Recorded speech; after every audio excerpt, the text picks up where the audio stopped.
শুনতে পাচ্ছ? জানলাটা কি তুমি খুললে?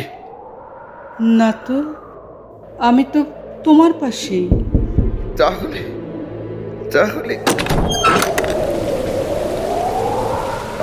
বেশ। কে কে ওখানে? আমাকে চিনতে পারছো না? কে কে কে আপনি? অনেক দিন পরে দেখা হলো অভিতেশ। আপনি আপনি ভুল করছেন। আমার নাম অভিক। নাম বদলালে কি পাপ মুছে যায়?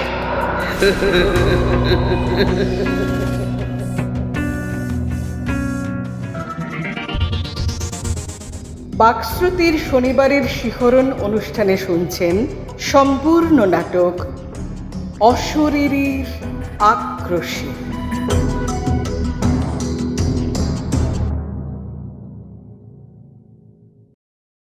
ব্রজমোহনের চরিত্র চিত্রণে রয়েছেন সতীনাথ মুখোপাধ্যায়।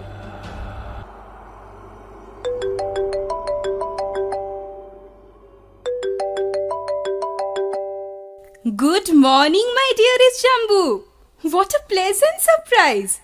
তা হঠাৎ এমন বৈকালিক ফোন যে? আমি তো বড়ই কাতর হচ্ছিলাম তোমার বিরহে। তা মালদার আম মন ভরে খেয়ে আছো কেমন?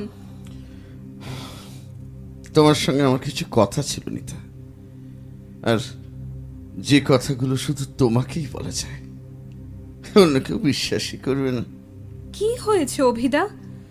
এমন করে তো কখনো কথা বলো না তুমি। তোমার একটু সময় হবে আমার জন্য? না মানে, সবে স্কুল থেকে ফিরেছ, এখন তো 5টা বাজে, এখন হয়তো ফ্রেশ হওনি। তুমি আমার কাছে সংকোচ করছো? তোমার সমস্যা, তোমার সংকট, সে তো আমারও ক্রাইসিস। বলো, তুমি তো জানো তুমি না মানে তোমরা তোমরা কতটা আমার কাছে।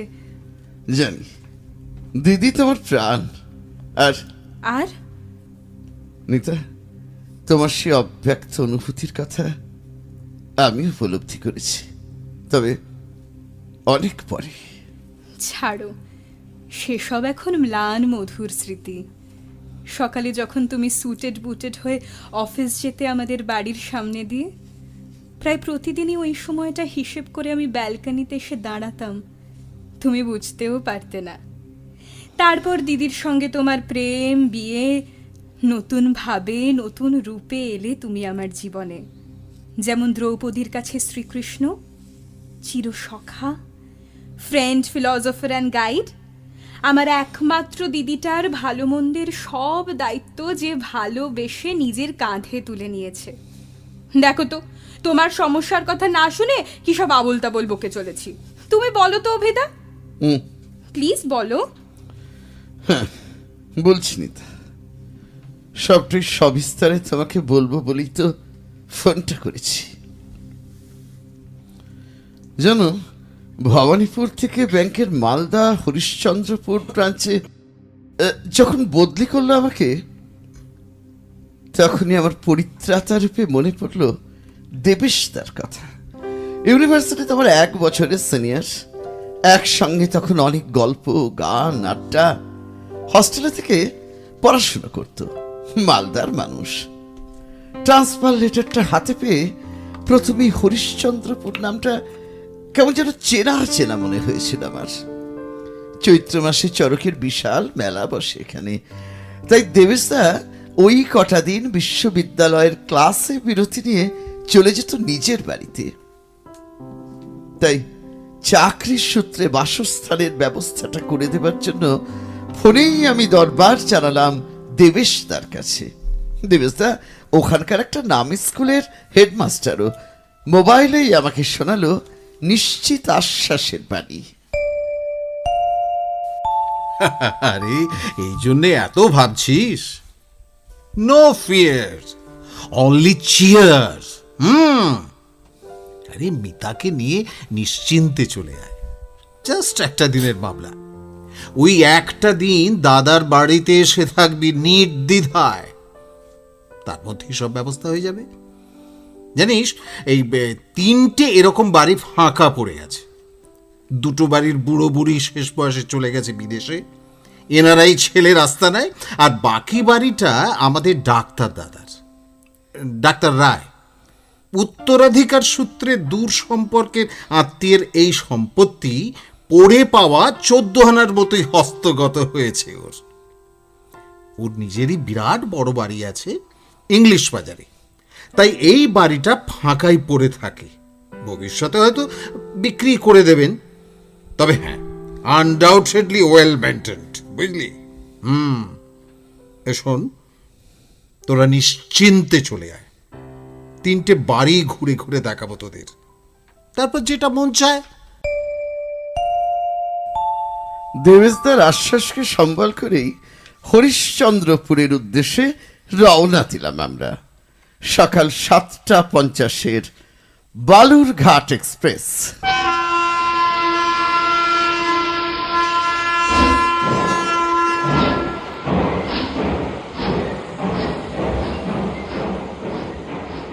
বিকেল 4টের মধ্যেই পৌঁছে গেলাম দেবেশদার বাড়ি।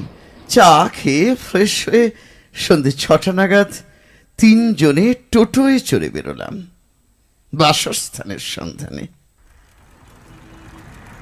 দেবেশদা বলল, বুঝলি, এই প্রথমে ডাক্তার রায়ের বাড়িটাই তোদের দেখাবো। স্থানীয় মানুষ, যে কোনো প্রয়োজনে সরাসরি চলে যেতে পারবি ওর কাছে। বাকি 2টো বাড়িতে কেয়ারটেকার আছে শুধু। বাড়ি পছন্দ হলে মোবাইলে কথা বলে ফাইনাল করে মান্থলি অনলাইন পেমেন্ট করতে হবে, বাস। সেই মতোই গেলাম আমরা ডক্টর রায়ের মালিকানাধীন বাড়িটা দেখতে। ডাক্তারবাবু প্রায় রাত 10টা অবধি চেম্বারে থাকেন, তাই আগে থেকেই বাড়ির চাবি জোগাড় করে রেখেছিল দেবেশদা। তালা খুলে দেবেশদার সাদর আহ্বান। Welcome, welcome Mr and Mrs Chatterjee. গৃহস্বামীর প্রতিনিধি হয়ে তার অনুপস্থিতিতে আমি আপনাদের সাদর আহ্বান জানাচ্ছি। ও দেবেশদা, তুমি পারো বটে। আরে, এটুকু না পারলে প্রবাসে এসে উদ্বিগ্ন ভদ্র মহোদয়ার মুখে হাসি ফুটবে কি করে? আয় আয় আয়। হ্যাঁ হ্যাঁ, বুঝলি, এই ভালো করে সবটা ঘুরে ঘুরে দেখ দুজনে। ওই যে দেখ, সামনে ফুলের বাগান। প্রতিদিন সকালে মালি এসে পরিচর্যা করে যায়। বাহ, কি সুন্দর সব রং বেরঙের ফুলের গাছ। আরে, শুধু ফুল গাছ নয় অমিতা, এদিকটা দেখ, ওই যে সব সবজির গাছ। বেগুন, পটল, লাউ, উচ্ছে, কাঁচা লঙ্কা। এবার এক কাজ কর, এবার এই ঘরগুলো ঘুরে দেখ। চল। দেবেশদা, এ পরপর 3টে একতলার ঘরে একটার মধ্যে দিয়ে আরেকটায় চলে যাওয়া যায়, তাই না? এক্স্যাক্টলি তাই। আচ্ছা, তুই কি করে জানলি বলতো মিতা? না, কেমন যেন মনে হলো, জানো, এমন একটা বাড়িতে যেন কখনো কোথাও গেছি দেবেশদা। বিয়ের পরে তো নয়, তাহলে আগে হয়তো বাবা মার সঙ্গে হবে হয়তো। সবটাই কেমন যেন আমার অনেক দিনের চেনা। অনেক ভালো লাগা, মন্দ লাগা, ভয়, উৎকণ্ঠা, সব কিছু যেন এর সঙ্গে জড়িয়ে আছে। কি ব্যাপার বলো তো দেবেশদা? আমিও তো বুঝছি না রে, তবে হয়তো নতুন পরিবেশের প্রভাবে। আচ্ছা, এবার তোদের ওই কিচেন টয়লেটগুলো একটু দেখিয়ে দিই। হ্যাঁ, এইসব দেখিয়ে নিয়েই ঝটপট বেরিয়ে পড়বো আমরা। আরও 2টো বাড়ি, হ্যাঁ, আরও 2টো বাড়ি দেখা বাকি। দেখ, টোটো দাঁড়িয়ে আছে এখনো। অন্য 2টো বাড়ি আর দেখবো না দেবেশদা, অভি, আমরা এই বাড়িতেই থাকবো। কিন্তু এই বাড়ি দেখার পর আর যে কোনো বাড়ি আমার পছন্দ হবে না। ওয়েল, অভি, কর্ত্রীর ইচ্ছেতেই কর্ম, বুঝলি? সো হোম মিনিস্টারের ডিসিশন ফুল অ্যান্ড ফাইনাল। কথাবার্তা সে রাতেই পাকা করে পরদিন প্রত্যুষেই মিতার সেই পছন্দের বাড়িতে উঠলাম আমরা। সকাল থেকেই মিতা কিন্তু পূর্ণ মাত্রায় স্বাভাবিক।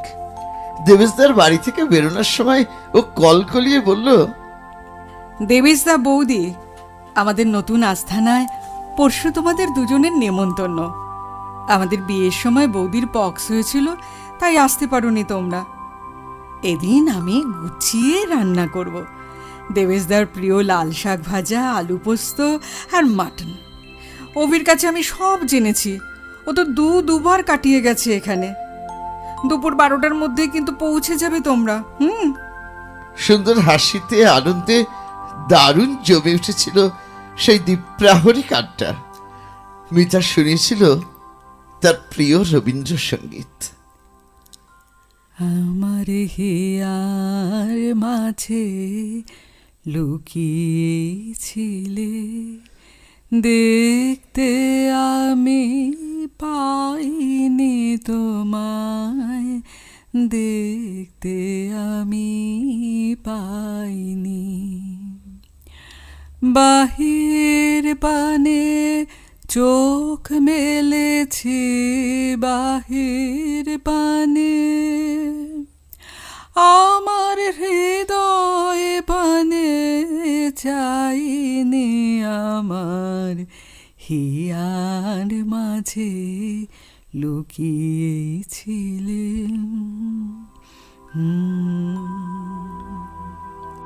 নতুন পরিবেশে সে খুশিতে উত্তাল তখন মিতার সর্বসত্তা। সেই রাত্রে আমার কাছে ঘন হয়ে এসে স্বপ্নাভিষ্ট কণ্ঠেও বলেছিল, এখানে তোমাকে অনেক বেশি নিজের করে পাবো অভি। কংক্রিটের জঙ্গলের বাইরে এই মুক্ত পরিবেশে এক নতুন ছন্দে বয়ে চলবে আমাদের জীবন। বাগানের মাঝখানে পেতে রাখবো দুটো বেতের চেয়ার। বাহ, সকাল সন্ধে প্রকৃতির শোভা দেখতে দেখতে ওখানে বসে চা খাবো আমরা। আর আর ভাবছি প্রতি বিকেলে আমি এলোমেলো কিছুটা হাঁটতে হাঁটতে ঠিক 5টার সময় পৌঁছে যাব তোমার ব্যাংকের দরজার সামনে। তারপর দুজনে একসঙ্গে ফিরে আসবো আমাদের এই নতুন আস্তানায়। মহারানীর যেমনটা ইচ্ছে। প্রথমটা তোমার বদলির অর্ডারের কথা শুনে না কিছুটা মন খারাপ হয়ে গেছিল জানো। বাবা মা নিতা সবাইকে ছেড়ে চেনা শহরের বাইরে এত দূর চলে আসতে কিছুতেই মন চাইছিল না। কিন্তু হরিশ্চন্দ্রপুরে পা দিয়ে সেই ভাবনা আমার অত্যন্ত বদলে গেছে। ভীষণ ভালো লাগছে আমার অভি, ভীষণ ভালো লাগছে, ভীষণ ভালো লাগছে। মিতা, কিন্তু মিতার সে খুশির ভাবটা চিরস্থায়ী হলো না। কেন অভিদা? বলছি কেন, মানে কি এমন হলো যাতে মিলিয়ে গেল আমার মিষ্টি দিদিটার মুখের হাসি? জানি না মিতা, আমি জানি না। অনেক চেষ্টা করেও এর কোনো যুক্তিসম্মত কারণ খুঁজে পাইনি আমি। কিন্তু কেন জানি না আবার মাঝে মাঝে মনে হয়েছে ও ও দেখতে পেয়েছে আমার এক অন্য আমি কে যেন বাস্তবে যার কোনো অস্তিত্ব নেই। ওরই মনের অবচেতন স্তর থেকে উঠে এসেছে সেই অলিক আমি। অন্য আমি, অলিক আমি, এইসব কি বলছো তুমি অভিদা? আমি তো এর কিছুই। হ্যাঁ নিতা, সেই কাল্পনিক আমিটা ওকে খুব পীড়ন করে জানো। যার ভয় ও সবসময় তটস্থ হয়ে থেকেছে, থাকছে এখনো। ও সে আতঙ্ক আমার কাছ থেকে ক্রমশ দূরে সরিয়ে নিয়ে যাচ্ছে ওকে। বড় একা হয়ে যাচ্ছে ও, বড় অসহায়। অভিদা, আমি এর কিছুই বুঝতে পারছি না। তুমি সবটা খুলে বলো আমাকে। বলবো বলেই তো ফোনটা করেছি নিতা। আসলে এই অভাবিত পরিস্থিতিতে আমার বড় দিশাহারা লাগছে জানো।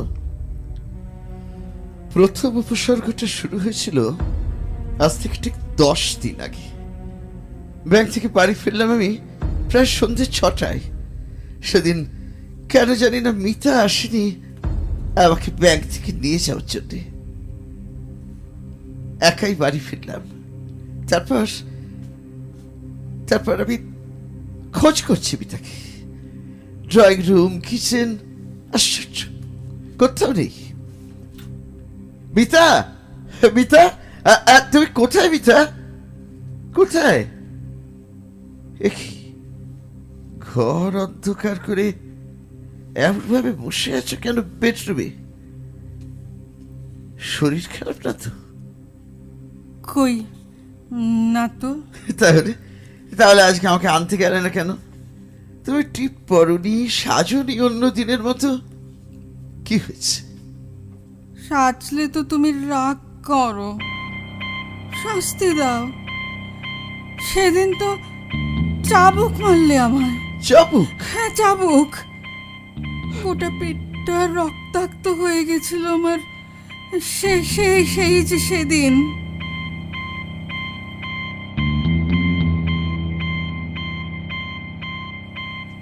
কি ব্যাপার, এমন সেজে গুজে ছাদে উঠে দাঁড়িয়েছো কেন? কাকে দেখাতে? তোমার কোন রসের নাগরকে দেখাতে? হ্যাঁ, দেখাতে দেখাতে। স্পষ্টই তো বুঝতে পারছি। ওই বাড়িটার ছাদে দুটো চ্যাংরা ছেলে ঘুরে ওড়াচ্ছে। ওদের দেখাচ্ছ তোমার রূপ যৌবন। কি বলছো তুমি? এক পুরুষে তোমার বোন ভরছে না? না, চলো চলো নিচে চলো, নিচে চলো আমার সঙ্গে। এমন ভাবে আমাকে হাত ধরে টানছো কেন? লাগছে তো আমার। লাগছে? লাগছে না? লাগার এখনো অনেক বাকি আছে তোর। কোথায় গেল আমার শঙ্কর বাচ্চার চাবুকটা? এই তো পেয়েছি। দেখ দেখ দেখ কুলোটা বউকে কিভাবে শায়েস্তা করতে হয়। দেখ দেখ।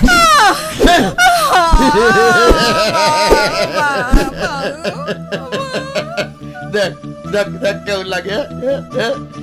তোকে শুধু আমি দেখবো, বুঝেছিস? আমি আমি আমি একা একা একা একা একা আমি দেখবো। আমি তোকে ভোগ করবো, আমি তোকে ভালোবাসবো, বুঝেছিস? হ্যাঁ, মনে থাকে যেন।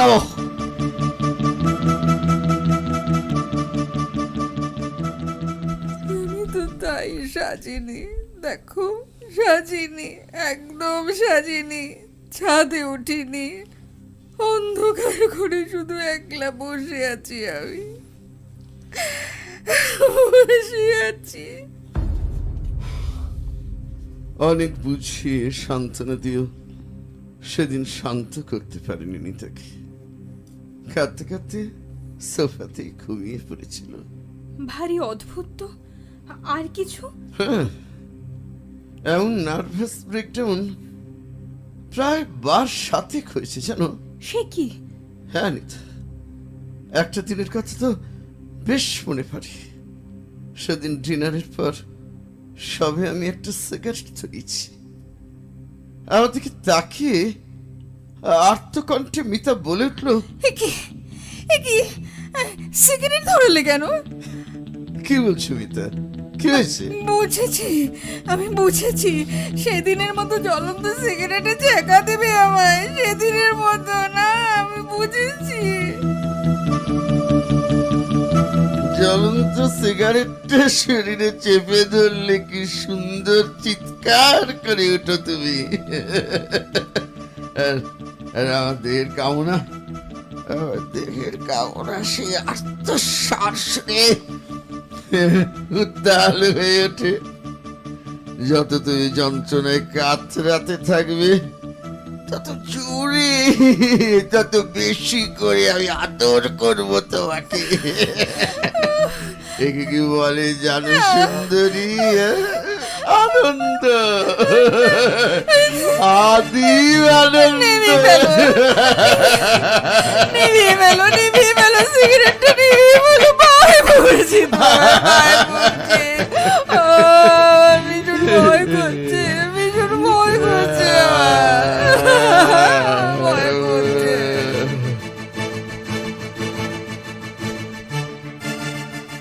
এইসব মর্মান্তিক বিস্ময়কর ঘটনায় যখন আমি বিধ্বস্ত বিপর্যস্ত, ঠিক তখনই কি অভিদা? তখনই ঘটে গেল এক আশ্চর্য অলৌকিক আর নিদারুণ ভয়ঙ্কর ঘটনা। নাকি আমার অস্থির মনের অশান্ত অলিক কল্পনা, আমি জানি না নিতা, কিন্তু ভাবলে এখনো আমার ভয় হয়, কাটা দিয়ে ওঠে সারা শরীরে। মিতা এখন আলাদা ঘরে শোয়। ওর বদ্ধমূল ধারণা হয়েছে সেদিনের মতো আবার আমি ওর গলা টিপে পারবো। একা ঘুমিয়ে আছি বিছানায়। মাঝরাতে একটা প্রচন্ড দুর্গন্ধে ভরে গেল ঘরটা। সেই গন্ধের প্রকৃতিটা এক কথায় বোঝানো অসম্ভব। প্রচন্ড পচা গন্ধের সঙ্গে তীব্র পোড়া গন্ধের সংমিশ্রণ ঘটলে বোধহয় এমনটা হওয়া সম্ভব। আর তারপরেই আমার খাটের ঠিক সামনে প্রকট হয়ে উঠল এক ছায়ামূর্তি। তার চোখে মুখে ঘৃণা আর বিদ্বেষ ভীষণভাবে স্পষ্ট হয়ে উঠেছে। আমি শুনতে পেলাম তার জলদ গম্ভীর কণ্ঠস্বর। আমার হাত থেকে আর তোমার নিস্তার নেই। কি ভেবেছ বারবার নিষ্ফল হয়ে যাবে ওর জীবন নরপিশাচের হাতে পড়ে? বারবার ওকে মেরে ফেলবে তোমরা, আর আমি অসহায়ের মতো শুনবো, জানবো সেই মর্মান্তিক মৃত্যু সংবাদ। এর কোনো প্রতিকার নেই, প্রতিকার হবে না কোনো দিন। শান্ত সরল নিষ্পাপ আমার মেয়েটা তিল তিল করে যন্ত্রণায় শেষ হয়ে গেছে। গলা টিপে খুন করা হয়েছে ওকে। আর সেই নৃশংস ঘটনার পুনরাবৃত্তি আমি ঘটতে দেব না। শেষ করে দেব, সব কিছু শেষ করে দেব, শেষ।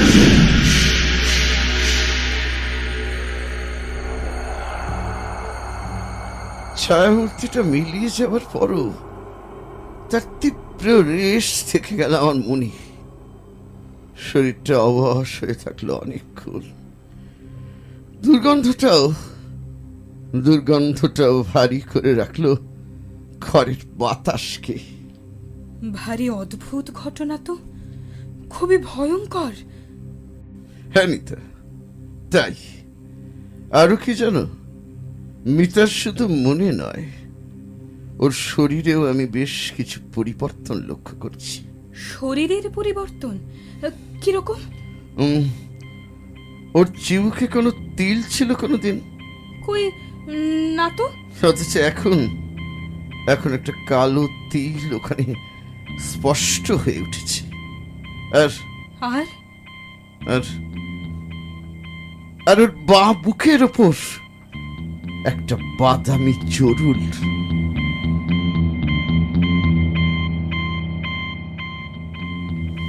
কিন্তু তুমি? আমি বুঝতে পেরেছি নিতা তোমার প্রশ্নের ইঙ্গিত। যেহেতু এই পর্যায়ে আমাদের কোনো শরীরের সংযোগ নেই, তাই আমি দেখলাম কি করে। হ্যাঁ, এক শনিবার সকাল জানো, মিতা ভেতরের ঘরে স্নান সেরে এসে পোশাক বদলাচ্ছিল। দরকারি একটা ফাইল খুঁজতে হঠাৎ আমি ঢুকে পড়েছিলাম ওর ঘরে। আর তখনই আমাকে দেখে সেদিন ও অদ্ভুতভাবে রিয়াক্ট করেছিল, যেন অচেনা কোনো পর পুরুষ এসে ঢুকে পড়েছে ওর গোপন জগতে। তুমি তুমি তুমি কেন? তুমি এখানে কেন? আমি তো শাড়ি বদলাচ্ছি। সন্ত্রস্ত সতর্ক হয়ে নিমেষের মধ্যে কাপড় দিয়ে ঢেকে নিয়েছিল রণাবৃত শরীর।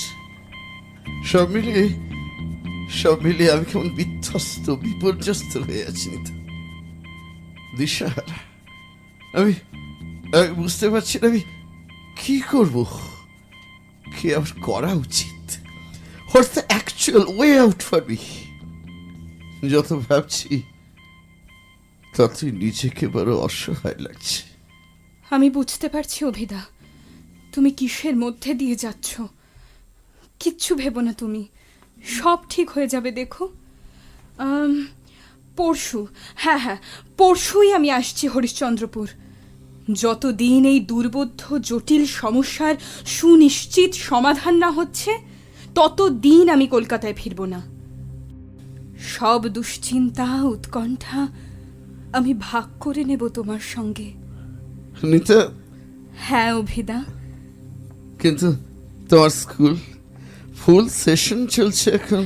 ওসব নিয়ে তুমি ভেবো না, সে আমি HM-কে বলে কোনো একটা রিজন দেখিয়ে ছুটির ব্যবস্থা করে নেব। ঠিক, আমার কেরিয়ার, চাকরি, সব কিছুর থেকে তোমরা আমার কাছে অনেক বেশি প্রেশাস অভিদা, অনেক দামি। নিতা, থ্যাঙ্কস। না, ধন্যবাদ দিয়ে অন্তত আমার এই অনুভূতিটুকুকে অসম্মান করো না তুমি।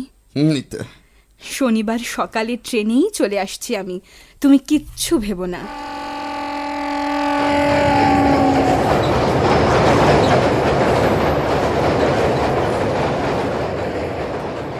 হ্যালো আমার মিষ্টি দিদি, দেখ কেমন তোদের সারপ্রাইজ দিতে না বলে কয়ে চলে এলাম তোদের নতুন ডেরায়।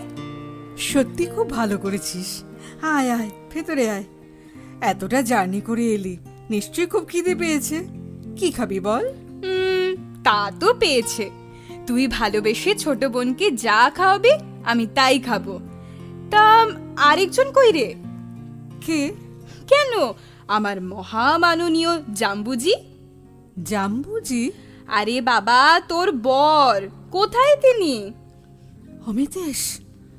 কেন কেন তার খোঁজ করছিস কেন? সে কি করবে? সে তো এই এই দিদি, তুই এমন করছিস কেন রে? আর কি যেন একটা নাম বললি, অমিতেশ। অমিতেশ কে রে দিদি? না, কিছু না, কিছু না। তুই একটু বস, আমি চা করে আনছি।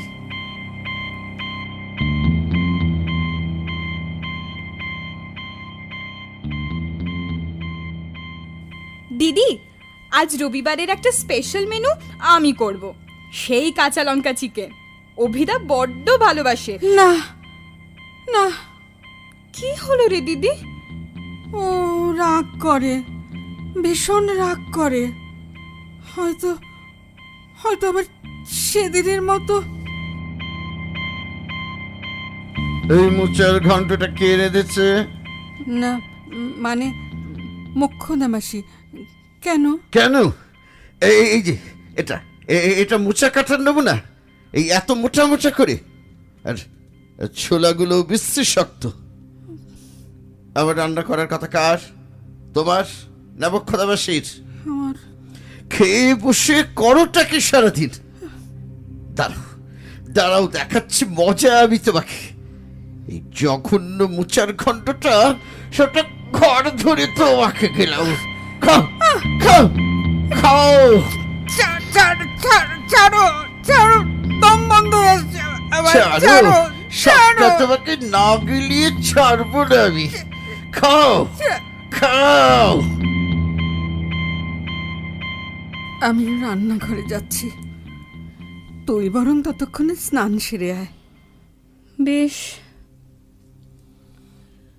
অভিদাকে সেদিন বড় মুখ করে বলেছিলাম, দেখো সব ঠিক হয়ে যাবে, কিন্তু কিভাবে ঠিক হবে তা নিয়ে আজ আমিও বিভ্রান্ত, দিশাহারা। এ কি অবস্থা হয়েছে দিদির!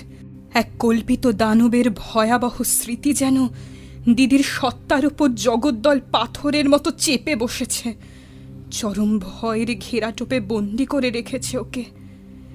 এর থেকে কি করে বের করে আনবো আমরা ওকে? কোনো সাইকিয়াট্রিস্টের কাছে নিয়ে যাব? কিন্তু যেতে কি রাজি হবে দিদি ভাই? কি করা যায়? পাশের ঘরে গিয়ে একটু কি কথা বলে নেব অভিদার সঙ্গে? আগুন! আগুন! বাঁচাও! বাঁচাও! আগুন! আগুন! দিদি, দিদি, কি হয়েছে দিদি? একে মিতা, মিতা এভাবে চিৎকার করে উঠলো কেন? আমি আসছি, আসছি মিতা। একে চারদিকে যে আগুন ধরে গেছে, দাও দাও করে জ্বলছে কাঠের ক্যাবিনেটটা। কি করে, কি করবো এখন? কি করবো, কি করে এখন? আর একটু হলেই আগুন ধরে যাবে মিতার গোটা শরীরে। রিতা, রিতা, রিতা, রিতা, তুমি দৌড়ে গিয়ে জল নিয়ে এসো এক বালতি। হ্যাঁ, আর আমি আগে ওকে ওখান থেকে ওই আগুনের চক্র থেকে বের করে আনি। না না, তুমি এভাবে যেও না অভিদা, তোমার গায়ে আগুন ধরে যাবে। আগে জল দিয়ে আগুনটা নেভাতে দাও প্লিজ, তারপর যেও। ততক্ষণে অনেক দেরি হয়ে যাবে। আগে ওই আগুনের চক্র থেকে আমি ওকে বের করে আনি। না না না, তুমি যাবে না অভিদা, আমি তোমাকে যেতে দেব না। তোমার কিছু হয়ে গেলে আমি... ছাড়ো, ছাড়ো রিতা, রিতা পাগলামি করো না। আমার জীবনের থেকেও অনেক অনেক বেশি মূল্যবান মিতার নিরাপত্তা। সেই কোনো মূল্যে ওকে আমি বিপদমুক্ত করবোই। ছাড়ো আমাকে। মিতা, ভয় পেও না মিতা, মিতা তোমার কিচ্ছু হবে না, কিচ্ছু হবে না। এই যে, এই যে, না না না না না, কোনো ভয় নেই, কোনো ভয় নেই। ভালো করে জড়িয়ে ধরো আমাকে। তারপর নিমেষের মধ্যে আমরা ছুটে বেরিয়ে যাবো ঘর থেকে।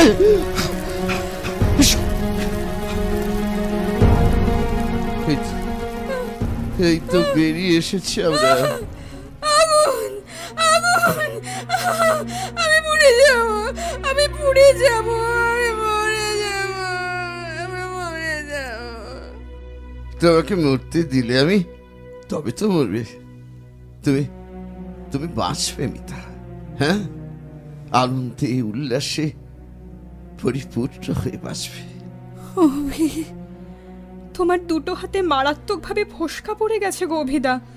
হ্যাঁ, একটু জ্বালাও করছে জানো। একটু না মানে অনেকখানি। ফ্রিজ থেকে একটু বরফ আনো না প্লিজ। হ্যাঁ হ্যাঁ, আমি এক্ষুনি নিয়ে আসছি।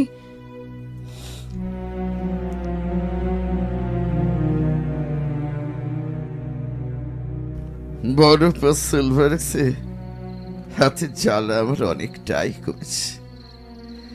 এবার এই মনের জ্বাল আছে আমার, কবে প্রশমিত হবে? রাত অনেক হলো, নিতা আর মিতা ঘুমিয়ে আছে পাশের ঘরে।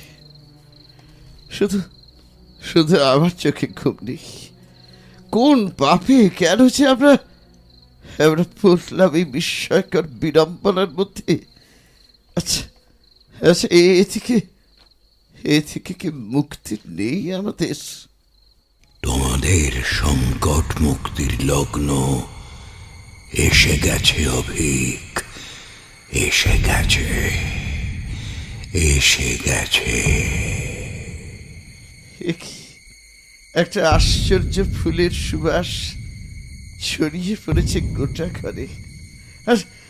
আর সেদিনের সেই ছায়ামূর্তি। কিন্তু না না, আজ তো তন্দ্রাচ্ছন্ন অবস্থায় অলিক স্বপ্নে রয়। না অভিক, প্রেত জনির প্রাণপণ শক্তিতে প্রকট হয়ে আজ আমি তোমার সামনে এসে দাঁড়িয়েছি। ভয় পেও না অভিক, ভয় পেও না আমাকে দেখে। এখন আমি মনে প্রাণে তোমার হিতার্থী অভিক। কিন্তু আজকের এই সুবাস, সেদিন তো... হ্যাঁ, সেদিন আমার প্রচন্ড ঘৃণা, প্রতিহিংসা, মনের আবর্জনা দুর্গন্ধের রূপ ধারণ করেছিল অভিক। আর আজ যে অনুভূতি হচ্ছে তোমার, তাই বিদেহী ব্রজমোহনের অন্তরের স্নিগ্ধ প্রশান্তির সুবাস। প্রথমবার এ বাড়িতে তোমাকে দেখে উত্তেজনার আতিশয্যে বিচার বিবেচনা হারিয়ে ফেলেছিলাম আমি। আমার মনে হয়েছিল সেই পাষণ্ড অমিত এসে আবার ফিরে এসেছে, আবার আমার একমাত্র মেয়ে লতাকে আবার হত্যা করতে। কিন্তু উত্তেজনা প্রশমিত হতে বুঝলাম তা কি করে সম্ভব। সে তো প্রায় 50 বছর আগের কথা। ওরা তো কেউ আর বেঁচে নেই। প্রেত জনির অতি প্রাকৃত শক্তি বলেই জানতে পারলাম তুমি অমিতেশের একমাত্র পুত্র, নাতি অভিক। এই ঘৃণ্য নির্মম ঘটনার সঙ্গে তোমার কোথাও কোনো সংযোগ নেই। কিন্তু অভিক ক্রোধ সংযত হলো না আমার মনে হলো সেই পাপের রক্তই উত্তরাধিকার সূত্রে প্রবাহিত হচ্ছে তোমার শিরায় শিরায়, ধমনীতে ধমনীতে। পাপিষ্ঠ অমিতেশেরই তো বংশধর তুমি। কিছুটা আমার ভুলে আর কিছুটা প্রাক্তনের পাপে তোমাকে সহ্য করতে হলো এই দুর্ভোগ। আমার গভীর ভাবনার প্রভাবেই মিতার শরীরে আসতে শুরু করলো অভাবিত পরিবর্তন।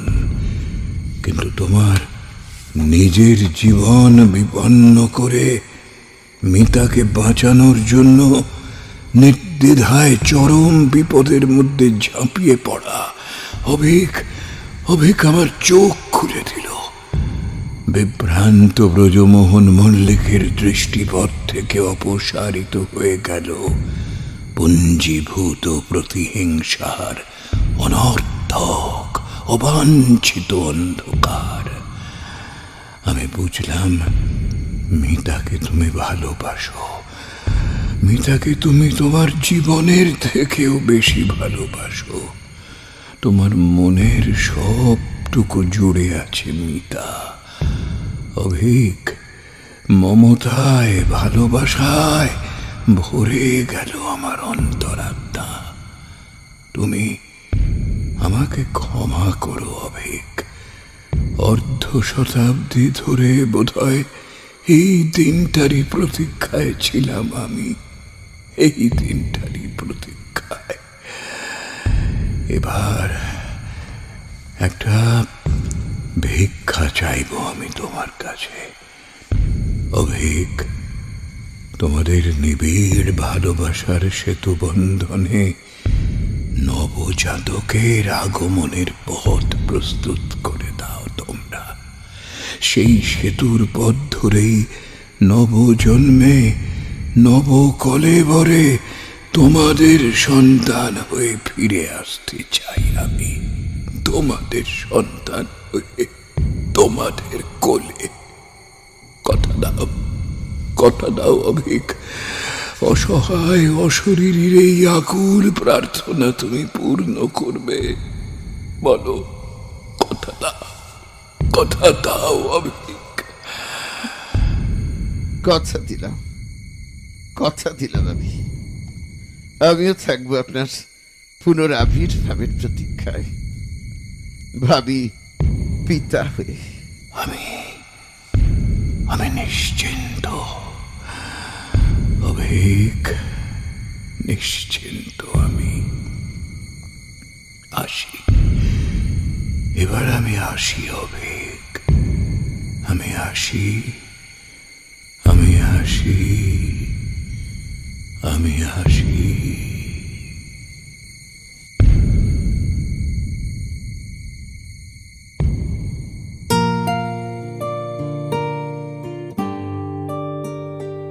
এই যে জাম্বুজি, তোমারে ব্রেকফাস্ট, তোমার প্রিয় গরম গরম আলুর পরোটা। এই তোরা টেবিলে এসে বস না দিদি ভাই। এই তুই এত সকালে কখন এসব করলি? করলাম, ইচ্ছে থাকলেই উপায় হয়। ঘুমোতে যাওয়ার আগে তোর প্রেসার কুকারে আলুটা সেদ্ধ করে রেখেছিলাম। সকালে তো স্রেফ মশলা ভেজে পুর মেখে পরোটা। কিন্তু তুমি এত সকালে উঠে সব আমার ছুটি ফুরিয়ে এসেছে গো, পরশুই ফিরে যেতে হবে। তারপর আবার তো সেই নিষ্প্রাণ গণ্ডিবদ্ধ জীবন। হরগৌরীর এমন সেবার সুযোগ জানি না আবার কবে পাবো। এবার পুজোর ছুটিতে কলকাতায় গিয়ে তোর একটা বিয়ের বন্দোবস্ত করব, বুঝলি? সবকিছু সবার জন্য নয় রে দিদি ভাই। এক জীবনেই যদি সব কামনা চরিতার্থ হয়ে যায়, তবে পরজন্মে করবোটা কি? মিতা, আরে জোকস অ্যাপার্ট, তোরা খেতে শুরু কর। খাবারটা এবার একদম ঠান্ডা হয়ে যাবে। আমি 3 জনের জন্যই চা করে নিয়ে আসছি। খেতে খেতে অনেক গল্প করব। এক্ষুনি আসছি আমি। মিতা, বলো। মনের মেঘ কেটেছে। জানো বিক, হুম, আমার মাঝের কটা দিনের কথা না কিচ্ছু মনে নেই। এক বৃষ্টি ঝরা দুপুরে রেডি হচ্ছি তোমার কাছে যাওয়ার জন্য, যেমন যেতাম তোমার ব্যাংকের ছুটির সময়। হঠাৎই আয়নায় দেখলাম আমার মুখেরই এক পরিবর্তিত প্রতিবিম্ব। ভয় আর বিষাদ মাখা সেই মুখ, সবটাই অবিকল আমি। শুধু চিবুকের ওই কালো তিলটা, ওটা তো আমার নেই।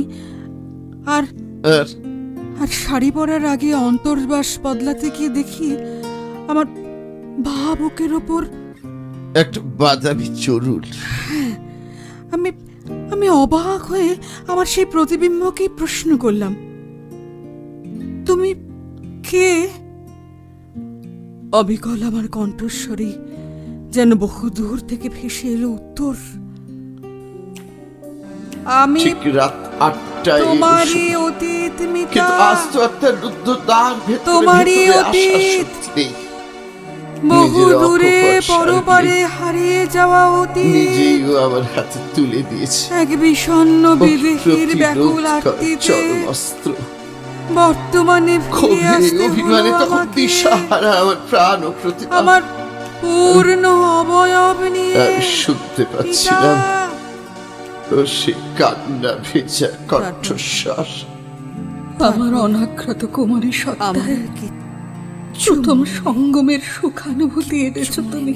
তোমাকে আর কষ্ট করে কিছু তীব্র ভাবতে কামের হবে না। নেশায় আবিষ্ট করেছো আমাকে। অতীত তো আমার নিজের অন্তরের অবস্থানে নিবিড় আবার সান্নিধ্যে ফিরে গেছে। দূর করে আর দিয়েছো সঙ্গে আমার নিয়ে গেছে তার দুঃস্বপ্নের অঙ্গের সত্তা। ভূষণ, সেই কালো তিল। সে তুমিও আর বাদামি আমাকে চুলটা ঠকালে। এখন আয়নার শিশু সামনে ভেঙে অনাবৃত দিলে হয়ে দাঁড়ালেও নিশ্চিন্ত বিশ্বাসের তুমি সেতুটা। কোথাও আর তাদের কোনো চিহ্ন খুঁজে পাবে আনন্দ না। মিশে মিতা, আমার যে মিতার নতুন করে আমি বড় নতুন ভাবে একা আবার হয়ে আমরা শুরু গেলাম করবো নীল। শুরু করবো আমাদের জীবন। আর এই নতুন আস্তানায় আমি যে আমাদের 30টা বছর ঘর একই রকম গৃহস্থের। একা ছিলাম শুনি। তবে এখন কিন্তু শিষ্য আর শুধু দুজনে নয়, বনমালিকা বুড়ি, তবে তলিমা, আমাদের দুজনের কেউ মধ্যে সেই শূন্য ভালোবাসার স্থান ভরাট করতে নির্যাস পারেনি। দিয়ে এক নতুন সব অতিথিকে বন্ধন মুক্ত হয়ে নিয়ে আসবো আমরা। এবার মিতা, এবার আবার মিতা আমার অতীতকে আসন্ন ভুলে বর্তমানকে মিলন ফেলে তিথি। সেই অনাগত এই- ভবিষ্যৎকে এই আমি আমার রক্ষা কবচ বড় খুলে ফেললাম। আনন্দে বরণ করে নেব। আর অভিমান করে একজন যে উন্মুখ অন্তরে দূরে দাঁড়িয়ে সেই ছিল। দিনটার জন্য অপেক্ষা করে আছে। চাই না তোমার সঙ্গ। কে অপেক্ষা তোমার করে আছে অভি? সান্নিধ্য। কার কথা তুমি বলছো? 30টা বৃথা বছর বিস্মরণের আস্তরণে ঢাকা তোমার এক পরম স্বজন। আমার অভ্যেস হয়ে গেছে। আমি আমি তোমাকে বলবো তার কথা। আমি বুঝি তোমাকে ছেড়ে খুব সুখে ছিলাম। আগে তুমি আরো সুস্থ হয়ে ওঠো। সুমি, আর সুমি আমাদের আজ জীবন নিজেকে মরণের প্রস্তুত করো। প্রতিটা মুহূর্তই প্রেয়সীর পাশাপাশি নিয়তির আর নির্যাতিত নতুন ভূমিকায় প্রতিজ্ঞা করছি। নবজাতকের আর কখনো আমরা বিচ্ছিন্ন হয়ে যাব না। সুখ স্বপ্নের মধ্যে বিধাতার বিধানে যদি জন্মান্তর ঘটে আমাদের, পরমেশ্বর হারিয়ে যাচ্ছি এক আনন্দময় অন্য পরমেশ্বরের কাছে ভুবনে। সেই স্বপ্নের মুকুলকে পাপড়ি মিলতে দাও মিতা, তোমাকে চেয়ে নেব পাপড়ি মিলতে দাও পরচর তোমার সত্তার গভীরে প্রতি চাপে তিল তিল করে সে বড় হয়ে উঠুক, সুমি, অঙ্কুরিত হয়ে উঠুক। সুমি, প্রেম যে মাতৃ অবিনশ্বর। দিব আমার জন্ম জন্মান্তরের তুমি শুধু আমাকে ইহকালীন এমন নিবিড় ভাবে স্মরণ নিবিড় রাখিস। আলিঙ্গনে আঁকলে রেখো চিরসঙ্গী হও তুমি রাখবো মিতা, রাখবো আত্মায় মিতা। অনন্তকালের জন্যে আমার শুনি আমার নবজাতকের জননী।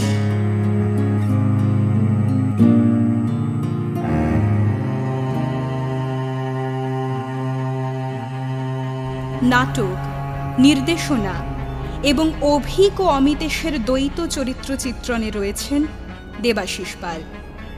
মিতা ও লতার যুগ্ম ভূমিকায় স্বাগতা পাল, নিতা তিয়াস মজুমদার, দেবেশ জীবেশ ভট্টাচার্য এবং ব্রজমোহনের চরিত্র চিত্রণে রয়েছেন সতীনাথ মুখোপাধ্যায়। নমস্কার, বাকশ্রুতি ইউটিউব চ্যানেলের পক্ষ থেকে আমি সতীনাথ মুখোপাধ্যায় সমস্ত শ্রোতা বন্ধুদের স্বাগত জানাচ্ছি। প্রতি শনিবার শনিবারের শিহরণ অনুষ্ঠানে আপনারা শুনতে পাবেন রোমহর্ষক গল্পের শিহরণ জাগানো নাটক। আমাদের চ্যানেলটিকে সাবস্ক্রাইব করে আমাদের পাশে থাকবার অনুরোধ জানাচ্ছি। আমাদের প্রতিটি নাটকের প্রয়োগ পরিকল্পনায় রয়েছেন দেবাশিস পাল। শব্দগ্রহণ স্টুডিও আবহ, যন্ত্রানুষঙ্গ সুব্রত বাবু মুখোপাধ্যায়, আবহ নির্দেশনা সন্দীপ দে, গ্রাফিক্স পরিকল্পনা ও প্রচার ভাবনায় রয়েছেন ড্রিম রিড কোম্পানি, প্রীতি বিশ্বাস পাল এবং ডক্টর দীপায়ন পাল। প্রধান উপদেষ্টা সতীনাথ মুখোপাধ্যায়, কাজল সুর এবং জীবেশ ভট্টাচার্য। আপনারাও আপনাদের লেখা কোনো ভৌতিক গল্প, কোনো নাটক কিংবা অভিজ্ঞতার কথা আমাদের লিখে পাঠাতে পারেন। মনোনীত রচনা লেখকের নাম সহ প্রচারিত হবে শনিবারের শিহরণ অনুষ্ঠানে। মতামত ও রচনা পাঠানোর ঠিকানা শনিবারের শিহরণ, প্রযত্নে দেবাশিস পাল ও স্বাগতা পাল, 37 নম্বর অখিল মিস্ত্রি লেন, কলকাতা 7,09,000। চলভাস 9830386953 এবং 9830386952। শনিবারের শিহরণের এবার নতুন সংযোজন রোমাঞ্চকর গল্প পাঠ বুধবারের ভুতুরে কথা। খুব শীঘ্রই আসছি আমরা এক ব্যাগ ভূতের গল্প নিয়ে। অপেক্ষায় থাকুন ও শুনতে থাকুন বাকশ্রুতি ইউটিউব চ্যানেল।